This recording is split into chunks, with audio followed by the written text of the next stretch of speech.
So Parsha Illuminated for Parshas Yisro. So Parshas Yisro contains the events of the revelation at Mount Sinai, as well as the Ten Commandments, the Aseres HaDibros. It contains other things too, but that is certainly the most, the central and I'd say most significant part of the Parsha. And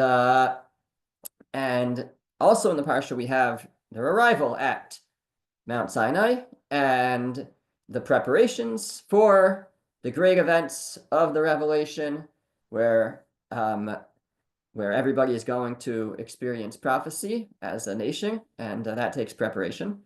And they have instructions with regards to Har Sinai, Mount Sinai, who's allowed on, who is not.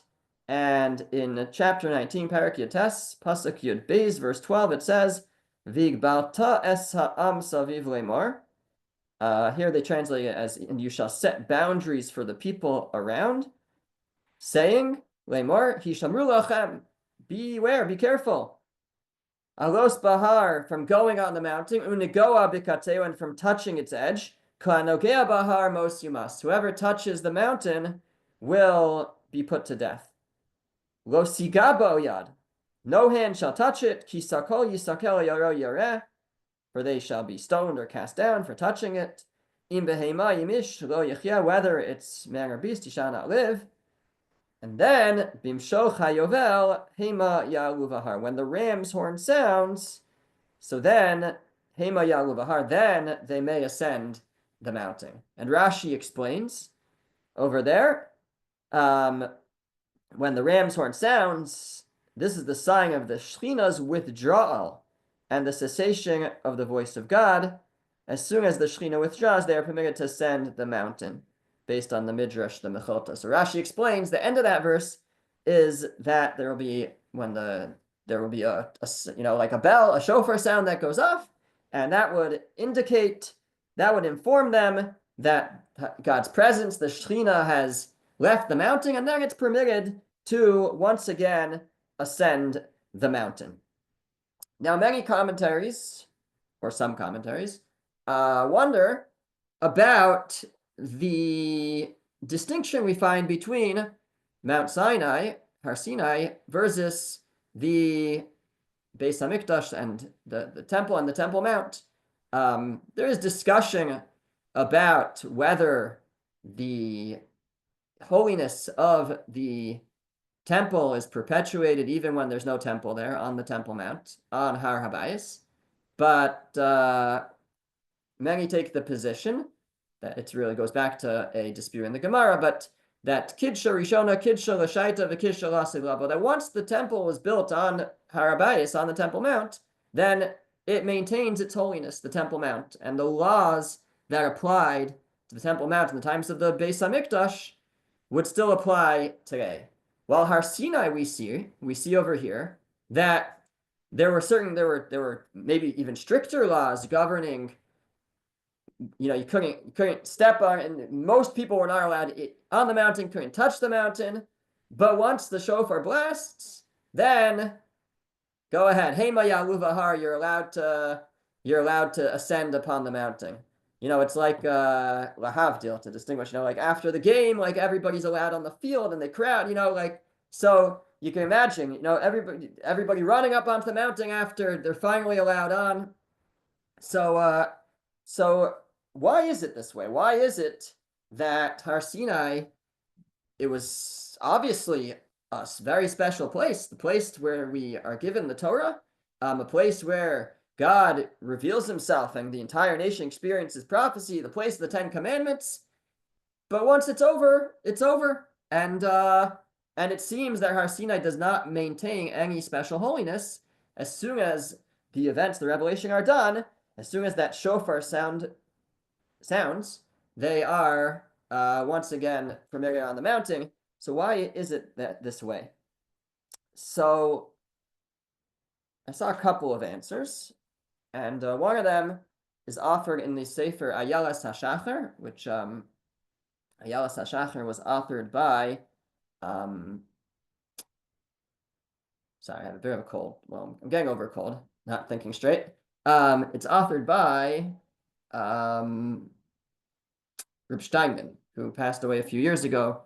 Reb Aaron Leib Steinman. It's actually a very fascinating sefer to learn because it's almost like you're learning with him.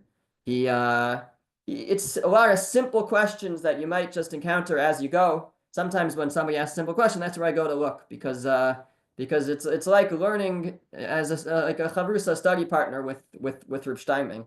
So he poses this question. It's not his own question. The way he posed it, he says, "Makshim," people ask, and he suggests the following. He says that we don't find anything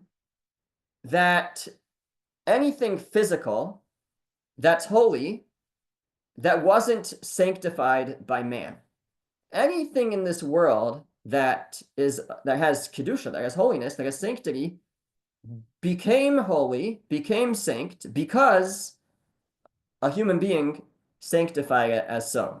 So we could think of objects of mitzvos, for example, tefillin or a sefer Torah or something like that. It became holy because a person made it holy. We could think of a carbon, an offering, like an animal that was dedicated to the Beis Hamikdash for an offering.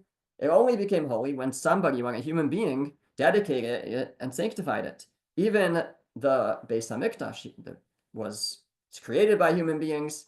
The place of the Beis Hamikdash, the Temple Mount, was sanctified when we built the Beis Hamikdash there, and really earlier than that, when this Rav Soloveitchik points this out, when we had the events of Akedas Yitzchak, the binding of Yitzchak was on that same mountain. That sanctified that mountain, that great act of the binding of Isaac, the Akedas Yitzchak. So we were the ones who sanctified the Temple Mount, human beings, and therefore it can hold on to its sanctity. But Har Sinai, we did not sanctify Har Sinai. It is the place where we stood and received the Torah, but it was holy because God sanctified it for that time. And the way that he explains this concept is that that's kind of the power that God entrusts in us, is the ability to take the physical world and elevate it and sanctify it. And that's the only way for something to become sanct, to become holy, is for us to elevate it. And that's our relationship with the world around us, is it's upon us to elevate it and to sanctify the things around us. And therefore, since Har Sinai was not sanctified by us, therefore it did not maintain its holiness beyond for that time. It was the Shekhinah was there while God's presence was there, so then it had holiness. Once God's presence left, so then it didn't hold on to anything. That's the suggestion of Rav Steinman. And actually, I saw also quoted from Rav Soloveitchik the same idea. Rabbi Menachem Genak, who's a contemporary rabbi, I think he works for the OU. He has a sefer and called Gan Shoshanim. I don't have the sefer. I came across this article online, and he suggests another answer. And it's based on a famous, well-known Ramban, well-known to those who know it, that the Ramban explains that the concept of the Mishkan, of building a tabernacle, the purpose was to perpetuate the experience of Har Sinai. So we came to Har Sinai, we came to Mount Sinai, the Shekhinah was present, God's presence was there in a very lofty way, but then we were going to be leaving. We were not going to stay there forever. And we received then the instruction to build a Mishkan, to build a tabernacle. And the purpose, the Ramban says, was to take that holiness that we experienced at Har Sinai, and that presence of that Shekhinah that was present at Har Sinai, and bring it with us with the Mishkan, with the dwelling place for God, as we traveled through the desert, eventually to establish a Mishkan in the land of Israel. And then the Mishkan had a number of different locations in Israel before we eventually built the Beis Hamikdash. But in essence, what we were doing, says Rabbi Gnek, was taking the holiness of Har Sinai and actually transferring it to the Mishkan, and then bringing the Mishkan with us to the land of Israel, and then transferring that holiness into the Beis Hamikdash. And so, in a certain sense, it's not that the holiness that the Har Sinai, that the holiness just went away. It moved.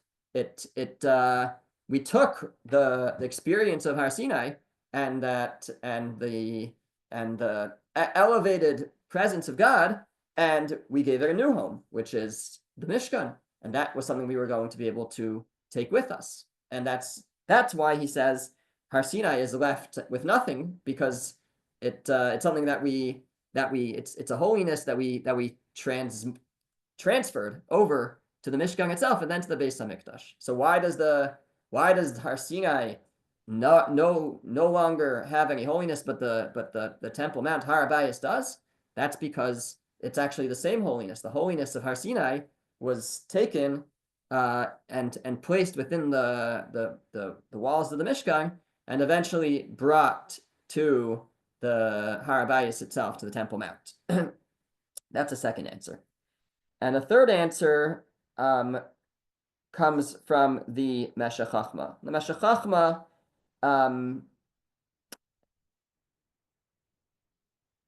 he reads the first verse that I put on the source sheet in an interesting way. The pasuk says the verse says V'higbalta es ha'am saviv lemor, which we translate, the translation here from Chabad based on the simple reading is, you shall set boundaries for the people.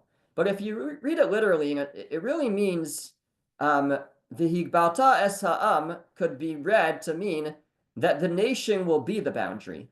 You should make the nation into a boundary. V'higbalta es ha'am saviv, you should make the nation into a gevul. A gevul is a border or a boundary, right? We have so you should, the higbalta would mean you make them into a boundary. So at the events of Har Sinai, you had the mountain, you had all this, the thunder and the lightning and and the clouds, everything going on Har Sinai, and the nation was the boundary around the mountain. But what were they a boundary for? They were a boundary for God's presence within Har Sinai itself. And what that creates, says the Meshech Chochmah, is a situation where, in a certain sense, it's the Jewish people themselves who are like the walls of the Mishkan almost. We were the border around Har Sinai. It's like the Shekhinah was within us. We were all around Har Sinai, and the Shekhinah was in the middle. And so we, as a people, as a nation, were the boundaries and the borders for God's presence and for this great event. And so the way that it could be viewed is not so much that the Shekhinah was on Har Sinai, on Mount Sinai, which it was, but that it was within us. It is within the boundaries of the people. If the people move, then it's no longer within them. But the lesson and the purpose and the model that it was supposed to create was that just as the Shekhinah was within our boundaries at Har Sinai, but the Shekhinah could dwell within each of us moving forward. And really that's how it was supposed to be. Again, this gets into a major discussion, which I think we've had in part before, about the golden calf and the Mishkan. So there's this major discussion whether was the Mishkan always supposed to happen, or was it only a result of the golden calf? Once we had a golden calf, then as a atonement, we had to have a Mishkan. That's one way to look at it. But and actually, if you look at it that way, what would emerge is that really, what do you mean we weren't supposed to have a Mishkan? Where was God's presence supposed to dwell? So the answer is it was supposed to dwell within each of us, and in a heightened way, and that's what we could say based on this Meshech Chochmah. That's what was being symbolized at the revelation at Har Sinai, when we were the boundary for the Shekhinah, for God's presence, is that it can dwell within us. And it didn't work out exactly that way. once we had the golden calf, and then we had to make a mishkan for the Shekhinah to dwell. But there's still it's still a model for us to try to bring God's presence into ourselves. And the verse when it says to build a mishkan, it says ve'asuli mikdash v'shachanti b'socham, that you should make a mikdash, you should make a temple, and I'll dwell b'socham, in them. And many commentaries point this out, that it's telling us that make the mishkan, but the Shekhinah should dwell within us. So it's a model. The Mishkan is really a model for what we are supposed to be. That we are supposed to be a place for God's presence to rest. And the events of Har Sinai, in a certain way, were the origin of that. That which the Shekhinah was within us, as we surrounded, as we created the boundaries around Har Sinai. The symbolized and was the model for the idea of the Shekhinah dwelling within us. So just to recap, so the question that we're dealing with is, why is it that the holiness of the Temple Mount, the Har HaBayis, is perpetuated even when there's no more temple there, but the holiness of Har Sinai is gone once the events, the revelation, once the Shekhinah left? That was it. The holiness was gone, and we mentioned three possibilities. One is that the holiness was only because the Shekhinah was there, but it didn't sanctify the actual mountain, because only things that we sanctify, that's the power that God gives us, is that it's for us to elevate the physical world around us. It's for us to sanctify the world around us. Only things that we elevate and things that we sanctify do actually carry with them sanctity, and therefore Har Sinai never really, except for when the presence of God was actually there, but after that, it didn't maintain any sanctity because it wasn't something that we had sanctified. That was the answer of the Ayalas HaShachar. The second answer from Rabbi Ganak was that the sanctity didn't go away, it just got transferred to the Mishkan. Like the idea of the Ramban, that the Mishkan was meant to be a place for the Shekhinah, for that presence of God that we experienced at Har Sinai, to be perpetuated in the Mishkan and brought to Eretz Yisrael, to the land of Israel, and then eventually to be brought to Har HaBayis, to the Temple Mount, with the building of the Beis HaMikdash. And finally, we have the Meshech Chochmah, who is saying that really, in a certain sense, that the Shekhinah wasn't dwelling so much on Har Sinai as much as within us. We were the boundary around the Shekhinah, and the instruction was V'igbalta es ha'am saviv le'mor, put the nation as a border, as a boundary around the mountain, as a dwelling place for the Shekhinah, and a model for the future, that each person individually should make themselves into a dwelling place for the Shekhinah. Okay, so that's Har Sinai. Now let's talk about the first of the 10 Commandments. So the first of the 10 Commandments, Anochi Hashem Elokecha, I am Hashem your God, Asher Hotzeisicha me'eretz Mitzrayim mibeis avadim, who took you out from the land of Egypt, from the house of slavery. So we know there are 10 commandments, we could call them Aseres HaDivarim. The Torah calls them that in Sefer Devarim, in the book of Devarim. It says there are 10 Devarim, 10 instructions, 10 words, 10 commandments. If you look at if you read through all the verses of the 10 commandments, it seems like there are a little bit more than 10. You have to then start combining a little bit. But one of them is apparently Anochi Hashem Elokecha, I am Hashem your God. Why do I say that that's one of the 10 commandments? Because the Gemara implies as much. The Gemara, the Talmud in Maseches Makos, this is the third source on the page, it says, Amar Rav Hamnuna. Rav Hamnuna said, Maikra Torah tziva lanu Moshe. What is the pasuk teaching us when it says that Torah was commanded to us by Moshe?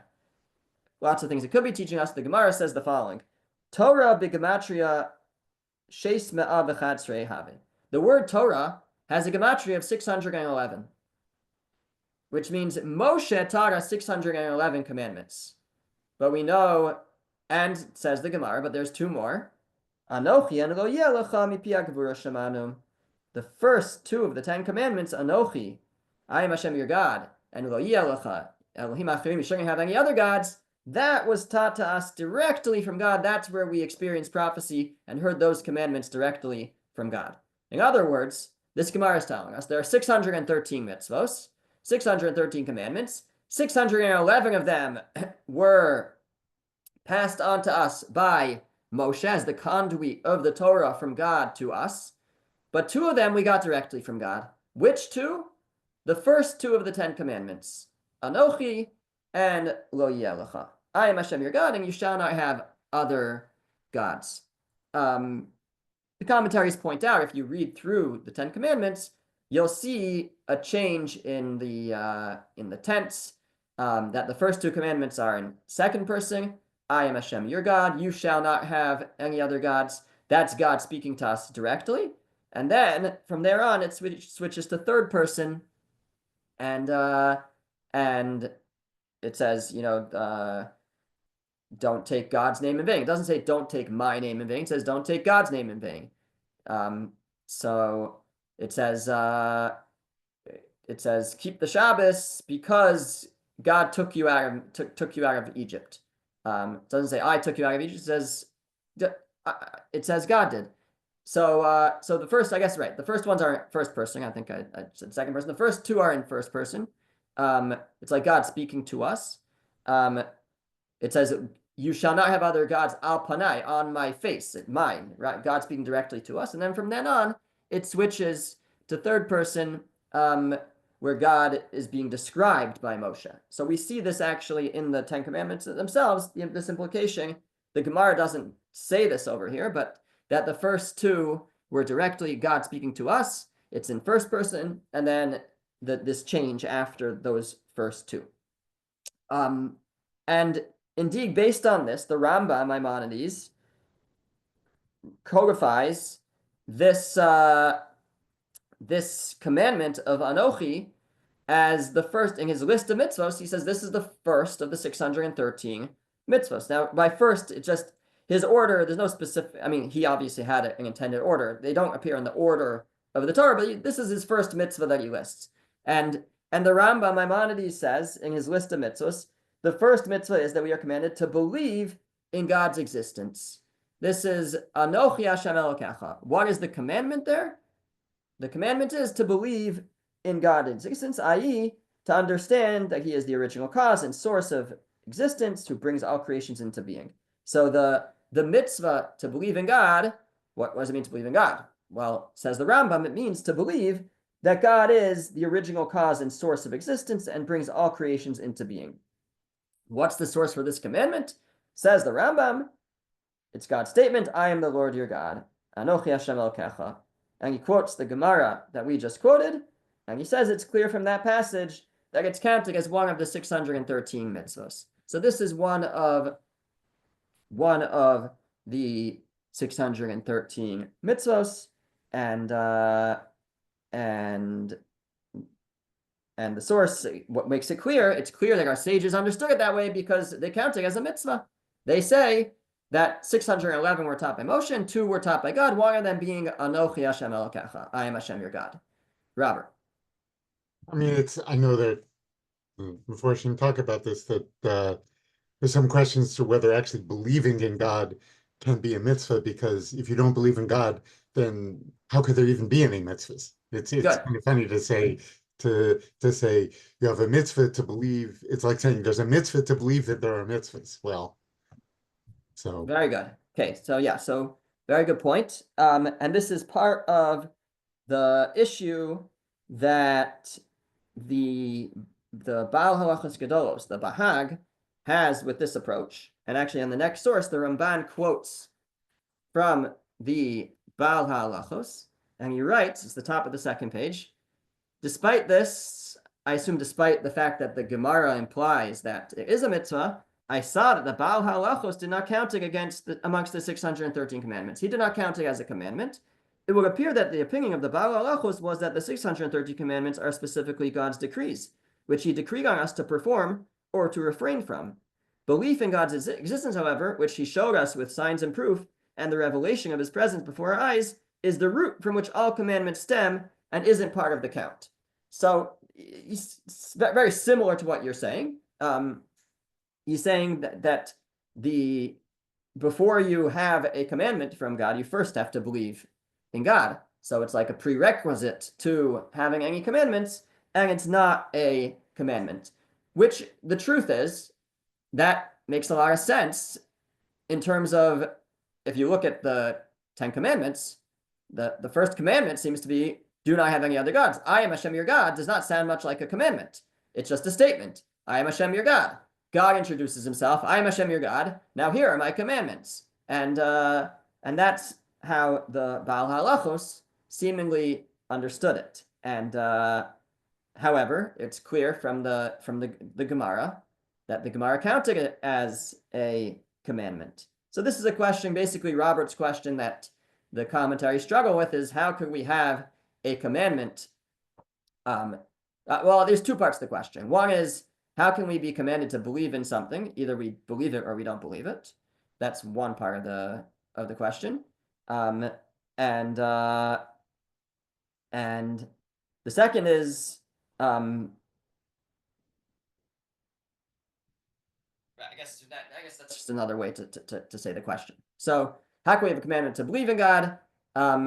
And secondly, any commandment that we have is really based on a belief in God. So how are we to sort out all of this? So there's different approaches, but I wanted to share today what I think is a very fascinating idea or a fascinating understanding from the Maharal. And the Maharal says that, he says people are bothered that we don't see, Anochi is supposed to be a command, but it doesn't sound like a command. So why not? Why? Or let's ask the question differently. If it is a command, like the Rambam says, and like based on the Gemara, then why isn't it stated as a command? Why doesn't it say, believe in God, or I shall be your God, right? Accept me as God, as your God, something like that, and not just a statement of introduction. So the Maharal says, based on this, many tried to say that it's not one of the mitzvos, and that the 10 Commandments start after this, and they try to come up with different calculations for what the 10 Commandments therefore are. And the Maharal is not too keen on this, especially because it goes against the Gemara, and the Maharal is a big defender of the Talmud and the teachings of the sages. So he says, no, there's no doubt, it is certain that the first of the 10 Commandments is Anochi Hashem Elokecha, I am Hashem your God. What is the commandment?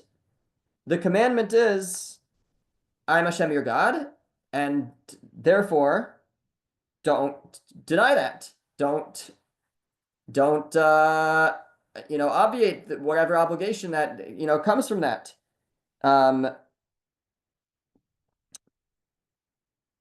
So why isn't it said as a command? So he says something very interesting. He says this mitzvah is different than every other mitzvah in the Torah. If you think about it, so if we have a mitzvah to observe Shabbos, so the Torah says observe Shabbos. Okay. Now, it's possible that a person will observe Shabbos. It's possible that the person will not observe Shabbos. Eat kosher, possible person will eat kosher, possible they won't eat kosher, etc., etc. There's always a possibility that that's a person's free will, is that the commandment won't be fulfilled, won't come to fruition. He says, and even the second of the commandments, right? It says, "Go yelecha elohim acharim." You shall not have other idols, other gods.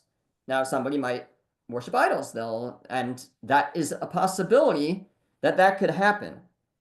But this is different. He says, even if a person does not accept God as their king, God is still their king. There's no way around it. Whether a person accepts it or not, God is our king and our creator and our ruler. And that's from his own side, from his essence, and so a person, so that, says the Maharal, so that a person doesn't make the error to say that I can toss off the yoke. Oh, I don't accept him. I don't accept him as my king. Well, he's still your king. It's not, that's not a possibility. It can't be. And, he says, a human king, a person could say, I don't accept. I throw off your yoke and I don't accept you. But, therefore the person doesn't rule them anymore. But when it comes to God's kingship over us, it's a statement. It's a fact. It's not an option. Anochi Hashem Elokecha. I am Hashem your God. I'm your God. That's it. There's no two ways about it. And there's no whether you accept it or not. I am your God, God says to us. Now, so then what's the mitzvah then? What's the command? So the command is that from our standpoint, we should accept that. We should accept his kingship over us. Whether we accept it or not, it's there. It's a fact. But the mitzvah is for us to accept it, to know it, and to believe it, and to accept it. So the Maharal says, the Maharal's answer to our question of why is it said this way? Why is it said as a statement, Anochi Hashem Elokecha, rather than a command to accept God as your king? So his answer is because if it had commanded us, accept God as your king, it would imply that if we don't accept it, then he's not our king. That it's just like any other mitzvah. If we observe Shabbos, then it's observed, and if not, it's not observed. If we kosher, we eat kosher. If not, not. But here, it's not like that. If we accept God as our king, then he's our king. And if we don't accept God as our king, he's still our king. It's not up to us. And therefore, it said it as a statement so that no other possibility would enter our mind. Anochi Hashem, God says, I am Hashem your God. I am your God. I'm the one who took you out of Egypt. And what's the mitzvah? The mitzvah is for you to understand that and to accept that. But whether or not we do, it's still a fact. It's still there. That's the Maharal explains. And that also would explain sort of this problem that, well, if I don't accept, I think maybe this was how Robert said the question, right? If you accept God's commandments, then let me see if I have this part of the Maharal.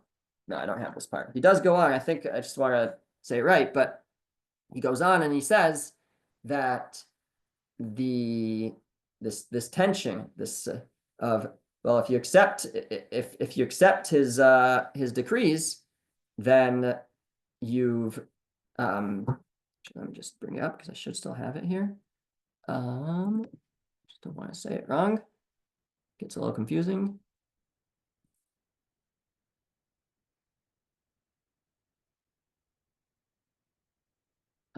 Second.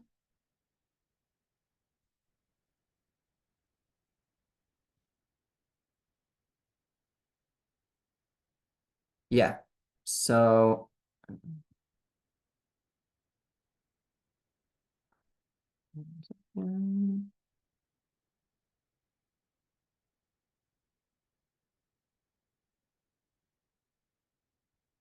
okay, maybe I'll leave it because I don't want to say it.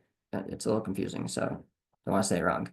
Okay, but building out on this idea, and maybe another way to say it, in the Chidushei Arim, he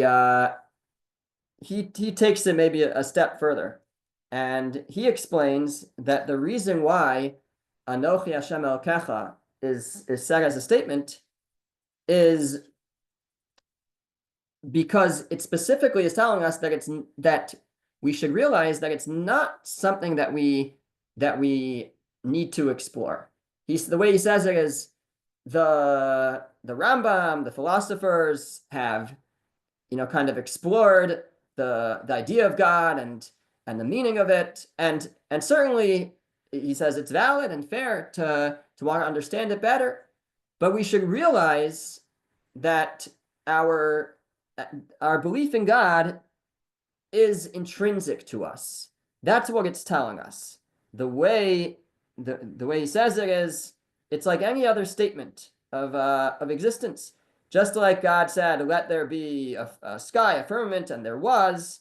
So too, God says, "I am Hashem, your God," and we then have that within each of us. Within each of us is intrinsically is a belief and a connection to God.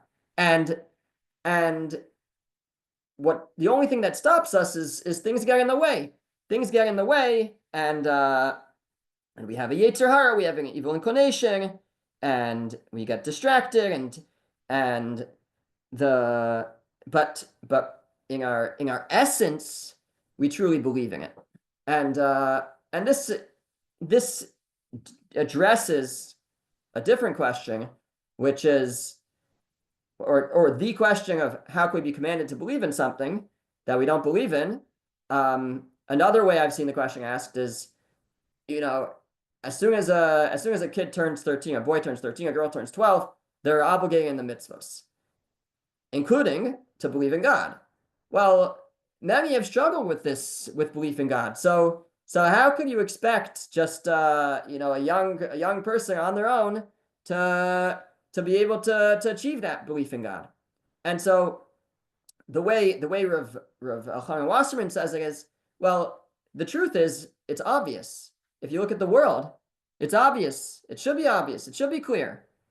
What happens though is we have temptations, and we have other wants and other needs, and those things challenge our belief.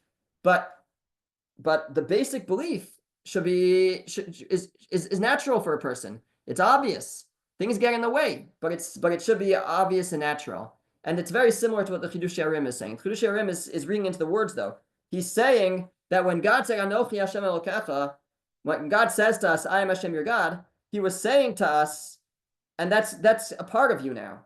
That's a part of you now. It's not it's not something that you need to explore to arrive at, that you need to read every book of religion to come to that conclusion. It's intrinsically a part of every Jewish person, every neshama that stood at Har Sinai. And yes, things get in the way and challenge a person's belief. But it's up to us to take away those what he calls the klipas, the peels, the things that cover up our heart and cover up our mind and cover up this belief. It's just a matter of removing those things through Torah, through mitzvahs. Those things that cover that belief get removed. But deep down in each of us is the Anochi, that fact. God states it as a fact because it is. Anochi Hashem Elokecha. I am Hashem your God, and deep down, each of us has that. So it's a similar idea. It's stated not as a command to believe in God, but as a statement of fact. The Maharal says because it is a fact, meaning even if a person doesn't accept God as their king, he still is, and therefore it's not said as a commandment, but the commandment it still is a commandment, and the commandment is to accept that ourselves, but it is a statement of fact. And the way the Chidushei HaRim says it is that it's stated as a fact, Anochi Hashem Elokecha, because with that command it became a part of us, and it's a fact, meaning it's within each of us, that belief, and things cover it. Things get in the way. Things distract us. Things challenge our beliefs. But those are just covering it. Those are covering what we all have within each of us, which we have inside, and it's through our participation in learning Torah and doing mitzvos that we remove those klipos, those covers, and we uncover what's already inside of us, which is that that belief in God of Anochi Hashem Elokecha. That's why it's stated as a statement of fact. I am. God says, I am Hashem Elokecha. I am Hashem your God. It's with you at all times, and it doesn't have to be given as a command to go and seek that out. Okay. Stop there. Yes, Menachem. Rabbi, I